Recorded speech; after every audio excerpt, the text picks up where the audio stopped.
સુરતમાં સત્તાધાર વિવાદ બાદ અન્ય એક વિડીયો વાયરલ થયો અને વિડીયો વાયરલ થતા કિસ્સો સુરત પોલીસ મથકમાં પહોંચ્યો। સત્તાધાર વિવાદ મામલો હજી શાંત નથી થયો, ત્યાં બીજો વિવાદ વાતચીતનું રેકોર્ડિંગ વાયરલ થતા શરૂ થયો। ગુર્જર ક્ષત્રિય યુવા સંગઠનનો વિરોધ છે। રેકોર્ડિંગમાં સત્તાધારના સંતો મહંતો પર અનેક વાતો થાય છે, ત્યારે સમાજના લોકોની ધાર્મિક લાગણી દુભાતા પોલીસ મથકમાં અરજી કરવામાં આવી છે। કાપોદ્રા પોલીસ મથક અને સુરત પોલીસ કમિશનરમાં અરજી થઈ। અરજીના આધારે પોલીસે તપાસ શરૂ કરી છે।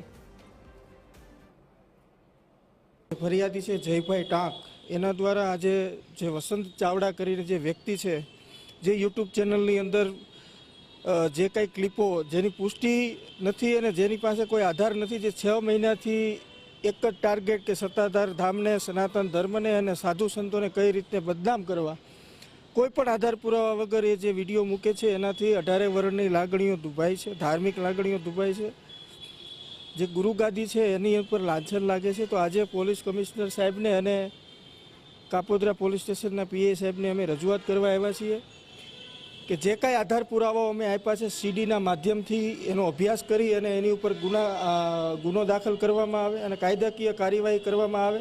અમે કાપોદ્રા પોલીસ સ્ટેશન ખાતે પીઆઈ સાહેબને ફરિયાદ આપવા આવેલા છે કે છેલ્લા 6 મહિનાથી સત્તાધાર ધામને અને સનાતન ધર્મને બદનામ કરવાનું કાવતરું ઘડાઈ રહ્યું છે, જેમાં વસંત ચાવડા નામનો એક ઈસમ છે, એ પોતાની યુટ્યુબ ચેનલમાં અને ફેસબુક ચેનલમાં પોતાની નામના મેળવવા માટે અને આર્થિક લાભ માટે સત્તાધાર ધામને ટાર્ગેટ કરી અને કોઈ પણ આરોપો કરી રહ્યો છે કે ભાઈ જીવરાજ બાપુનું આ રીતે મૃત્યુ થઈ ગયું, જગદીશ બાપુનું આ રીતે મૃત્યુ થઈ ગયું, અને હાલના મહંત જે વિજય બાપુ છે એના પર પણ ગંભીર આરોપો અને ગંભીર આક્ષેપો કરી રહ્યો છે કે જેની પાસે કોઈ આધાર પુરાવા કે તથ્ય નથી વાતનું।